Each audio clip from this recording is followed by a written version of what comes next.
Hello बच्चों, चलिए प्रश्न देखते हैं। जीवन अवधि से क्या तात्पर्य है, आइए जानते हैं हमारे प्रश्न की मुख्य अवधारणा। तो आइए जानते हैं हमारे प्रश्न की मुख्य मुख्य अवधारणा। हमारे प्रश्न की मुख्य अवधारणा है, हमें बताना है किस बारे में।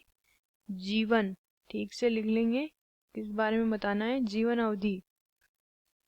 जीवन अवधि, देखिए जीवन अवधि अवधि इसे हम लाइफ स्पैन भी कहते हैं। क्या कहते हैं इसे हम? लाइफ स्पैन भी कहते हैं। ये जो होती है एक जीव की जन्म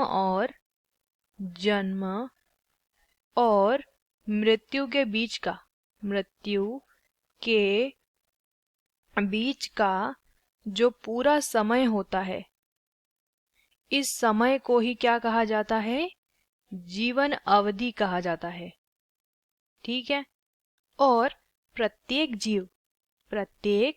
जीव की जो जीवन अवधि होती है, वो उसकी आनुवंशिकी, वो उस जीव की आनुवंशिकी और उस जीव की शारीरिकी पर निर्भर करती है। शारीरिकी पर क्या करती है?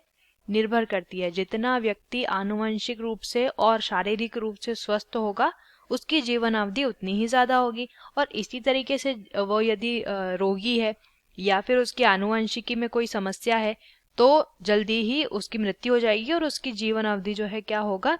कम होगी। ये जो है पर्यावरणीय कारक पर भी निर्भर करती है। जीवन अवधि किस पर? पर्यावरणीय कारक जो होते हैं उन पर भी जीवन अवधि निर्भर करती है। एक उदाहरण लेते हैं, जैसे कि किसी जीव ने जन्म लिया है सन 2010 के समय, और उसकी, ये हम लिख लेते हैं जन्म, ठीक है, और इसकी सन 2021 में मृत्यु हो जाती है। तो यहाँ पे अगर देखें तो 10 से 21 11 वर्ष का समय। तो ये जो 11 वर्ष का समय होता है, यही क्या है? ये उस व्यक्ति की जीवन अवधि होती है। आशा करते हैं आपको इस प्रश्न का उत्तर समझ आया होगा। धन्यवाद।